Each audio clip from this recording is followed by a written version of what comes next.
Welcome. You're listening to Ask the Doulas, a podcast where we talk to experts from all over the country about topics related to pregnancy, birth, postpartum, and early parenting. Let's chat. Hello. This is Kristin with Ask the Doulas, and I am so excited to chat today with Laura Fletcher. Laura is the author of The Grace in Grief, and she detailed her journey through 4 earth-shattering miscarriages after the birth of our first daughter, Jolene, in 2012. Laura authentically shares the process of pulling herself out of years of grief to shine light on an experience that, to her dismay, happens to 1 in 4 pregnancies. After years of research, consultations, and inaccurate diagnosis from 10 different specialists, Laura took control of her own fertility journey. It was a meeting with Dr. Jeffrey Braverman, a New York City-based hero doctor recommended via a fertility support group that changed things forever for Laura. Within minutes of her first visit with Dr. Braverman, she had an accurate diagnosis and her 8-month transformation journey began. Laura gave birth to her second daughter, Isla, in 2020. Welcome, Laura. Thank you so much for having me. It's such an honor to be here.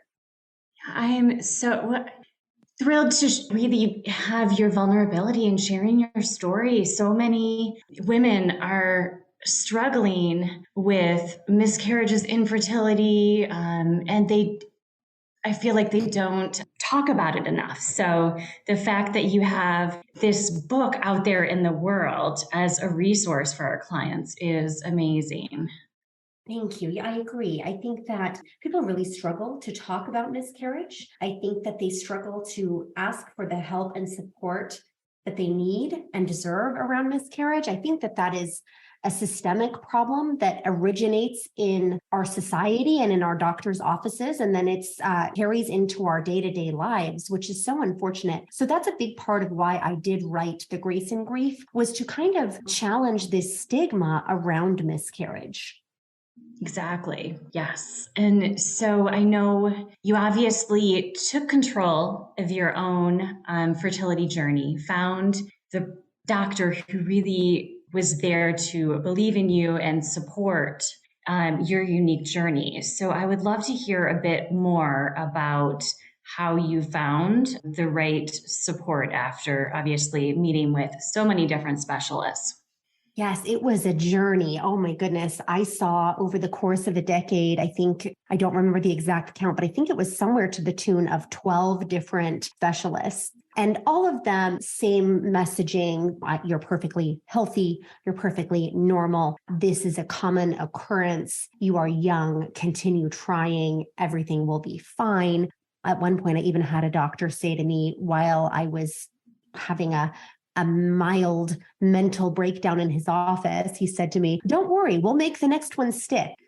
So just Laura. really, really horrific. But I will say that had those experiences not occurred, it would not have pushed me to align with the correct support team. It really, really pushed me and challenged me to find the right people.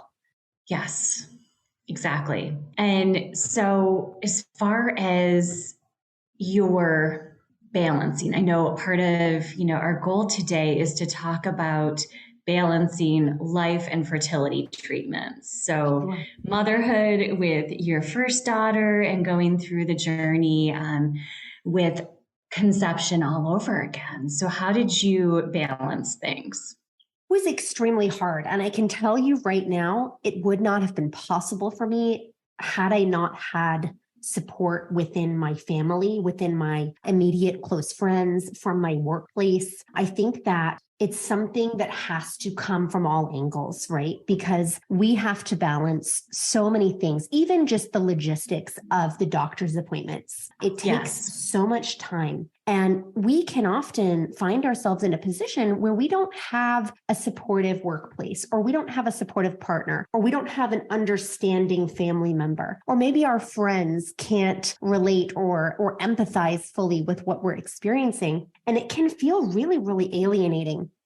I think that the first step is obviously in our home. So aligning that support in our home and really expressing what we need and outlining exactly who's responsible for what. So because I experienced secondary infertility, we had a living child that we were still responsible for raising and taking care of and giving a beautiful life to. So working with my husband to really say, okay, these are the areas in which you shine. These are the areas in which I shine while I'm going through trauma and grief, and also him, right? He was also going through trauma and grief. How do we come together and still have a safe, honest, vulnerable environment that teaches our daughter about the realities of life that are age appropriate?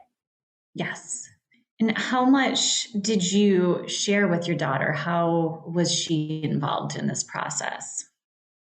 So the first few miscarriages that I had, Jolene was very young. So she was aware that I was sick. She was aware I had hypermesis with each of my first 5 pregnancies all had hypermesis. Which for those of you listening, if you're not familiar, it's debilitating morning sickness. I was throwing up somewhere to the level of 20, 30 times a day. I was in and out of the hospital for intravenous drips to treat the dehydration, and it was really, really horrific. So in addition to the anxiety of pregnancy after miscarriage, I was also really struggling with severe debilitating morning sickness. And it wasn't morning sickness. It was literally all day, all night. Right. So she was very, very aware that mommy wasn't well.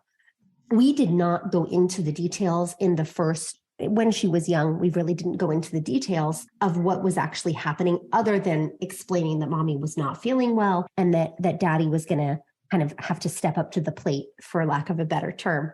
Like I said, my mom, my brother, at the time, my dad was also very involved and very, very supportive, which was such a blessing. When we progressed into, kind of the 3rd and 4th miscarriages, Jolene was older. So we were sharing with her what was happening.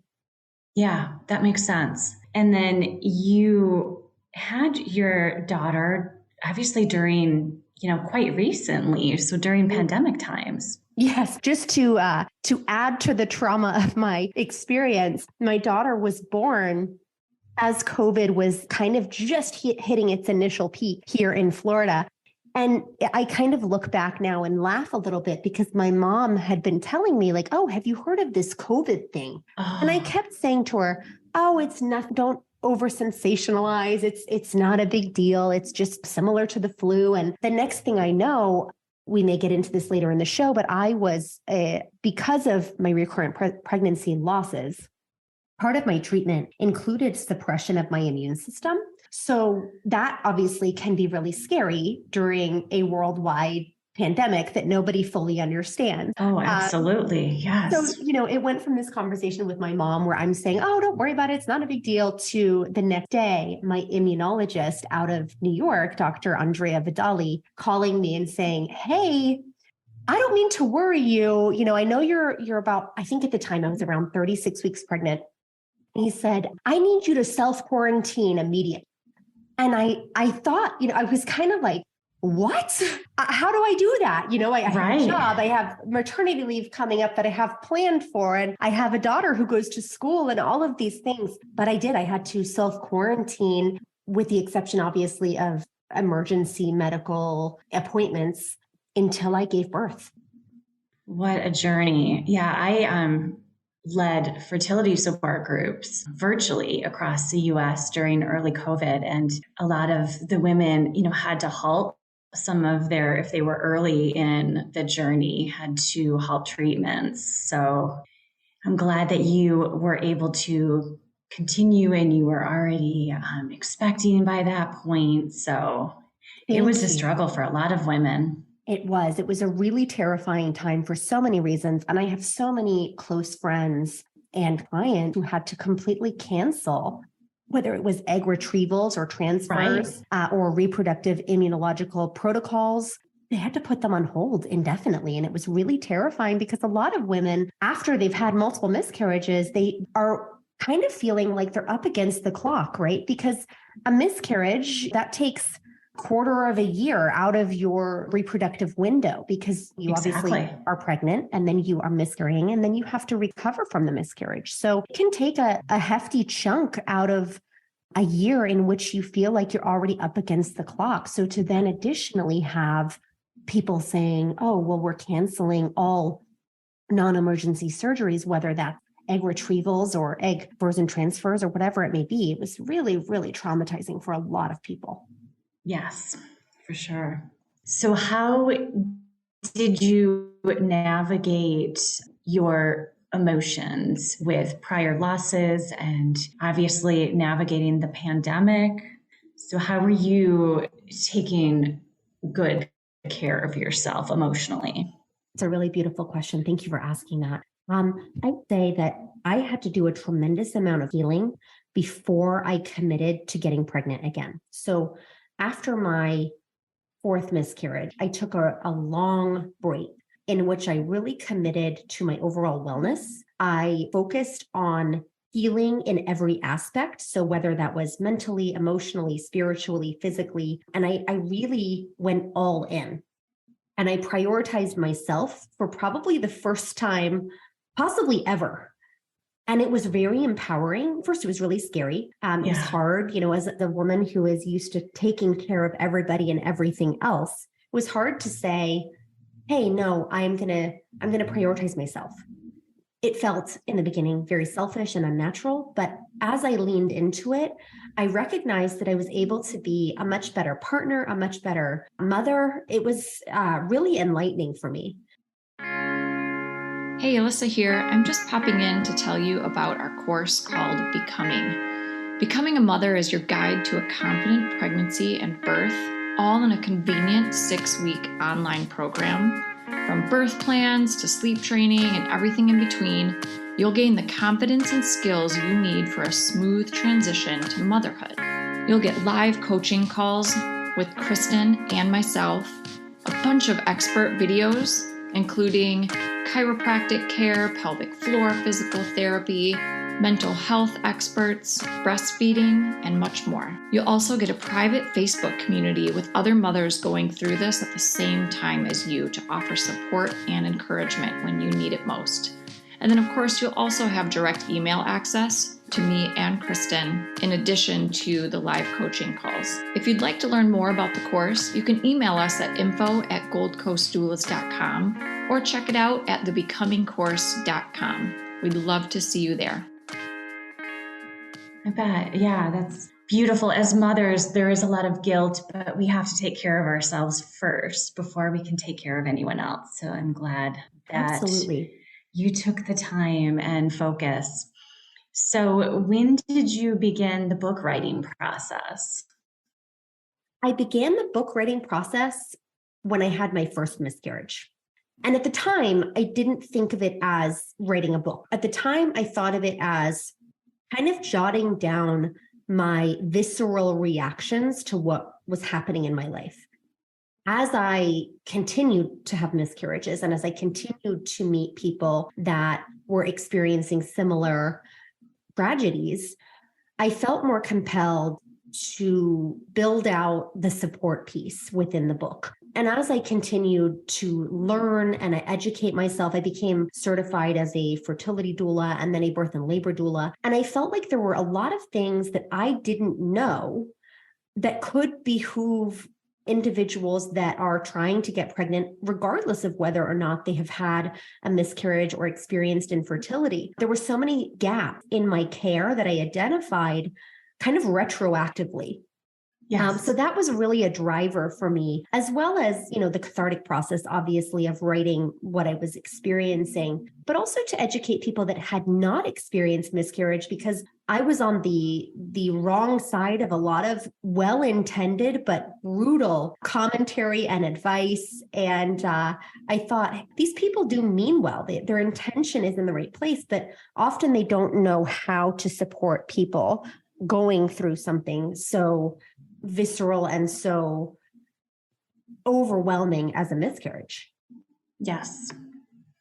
So as a fertility doula, then do you accompany your clients to appointments, or is it more focused on resources, or how do you walk with your clients through their fertility journey? So it depends on where they are. If they are local to me, I absolutely would love to attend appointments with them and help them advocate for themselves, help them ask the right questions, and really just have a hand to hold. It can be really scary to kind of go toe to toe with your doctor. But if they are not local to me, I do a lot of my support virtually. I would say, 95% of what I do is virtual. And that looks like resources. It looks like, a lot of education, a lot of preparation in advance of their appointments, around what their lab work should be, what their results should be, what supplements they should be taking or considering or talking to their doctor about, and what their next steps could potentially be. A lot of women are ushered directly into IVF when that's not necessarily always the right path. So we talk a lot about what are the correct next steps for you based on your history, based on where you're at currently in your life, based on what your goals are. And yeah, it's a lot of them texting me when they're at Whole Foods saying, hey, should I buy this or this? Is this going to be supportive to me? So it's really beautiful. I've developed some really phenomenal supportive relationships and to be honest, friendship within this community, which has been a blessing. Yeah, that's beautiful. And then as a birth doula, to continue that relationship. So that's how we feel at Gold Coast with birth and postpartum support. We do become friends, and having that journey from conception through the first year is so lovely. I honestly can't think of a greater honor than somebody allowing myself or any of us to be part of their conception, part of their pregnancy, part of their birth. I mean, those moments are some of the most sacred moments that we will ever experience. So to be even a very small piece of that is so humbling and so beautiful and truly the biggest honor of my life. I feel the same way. It's so beautiful. It is. So as far as top resources that you're sharing with your fertility clients virtually or in person, are there any support groups or resources that our listeners who are either talking about conception or have struggled with miscarriages and are ready to try again? Sure. I mean, they're welcome, of course, to join me in the communities that I have cultivated through my website. That's selahfertility.com. That's SELAH. But also, I do want to say there are communities that exist in the world, whether it's on Facebook or any other platforms. I just want to caution people because I'm part of a lot of those groups, and they can be rampant with the wrong advice. Yes. Every now and then I see a golden nugget and I think, bravo, fabulous, wonderful. But I would say very often I see things that I'm like, oh my gosh, no, please don't do that. Or really wish that there was not obviously my place to jump in and poo-poo other people's advice. But I would just say be very cautious where you're getting your information from. Exactly. 100% agree. Those moms groups, people may be well-meaning, but they're not experts. So sure. And, a very small example is often when clients come to me, they are often on like 15, 20 supplements. And they'll say to me, oh, well, I saw in this mom group that this worked to improve egg quality. And I saw also that this helped this random thing that I'm experiencing. And I'll say, okay, that's fantastic. I'm super glad that worked for that individual. But let's make sure that we're supplementing based on your actual physical body, your actual lab results. Let's make sure that we're not just throwing spaghetti at the wall and hoping that something sticks. Because really what we're doing when we're taking 15, 20 supplements, aside from the financial load of that, which obviously supplements are very expensive, we're also really overloading our bodies. We're potentially creating gut dysbiosis. We're not allowing for our bodies to properly absorb the nutrients that we're spending a tremendous amount of money to put into our bodies. It just ends up becoming a vicious cycle. And then we start to almost feel resentful, right? Because taking 15 supplements a day takes a toll. It does, no doubt. Mm-hmm. So that's something I always like to kind of try to squeeze in, let's make sure that we're doing things that are appropriate for us as individuals, not just what is what has worked for the masses potentially. Perfect. Thank you, Laura. Of course. So as far as, the journey to work with you virtually, since many of our listeners are all over the US and world, how would they begin the process? I mean, you mentioned your website, Laura Fertility, and you're also on social media. I am. Yeah, I'm on social media. I'm very accessible via social media, but also I offer a free 15-minute consultation call. So if you're wondering if you are the right fit or if I'm the right fit for you, or if you're wondering if this type of support is sensible in your case, then you can schedule on my calendar 15-minute consultation. We can kind of get to know each other a little bit, kind of talk a little bit about your history and see whether or not it makes sense and potentially identify some next steps for you. Great. And then as far as your book, The Grace in Grief, how can our listeners find the book?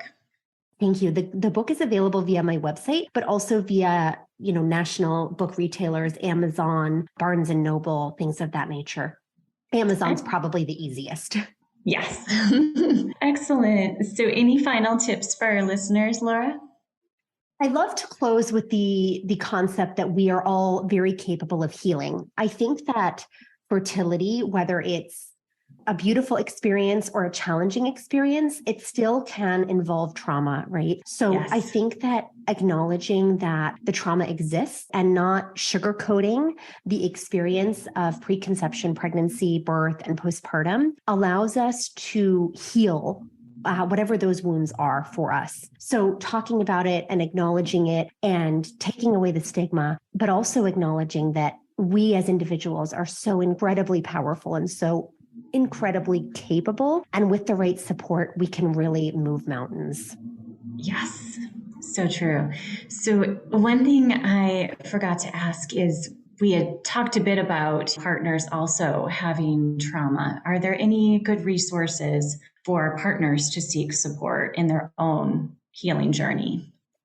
Often I recommend for couples to truly engage in couples therapy with a therapist that both individuals connect with. I think it's really important to acknowledge that a lot of this work cannot be done on our own. It does require a level of professional support, and that's absolutely okay. If you don't feel like that level of support is necessary, there are great books out there. My book, of course, has a lot of resources around grief, a lot of resources.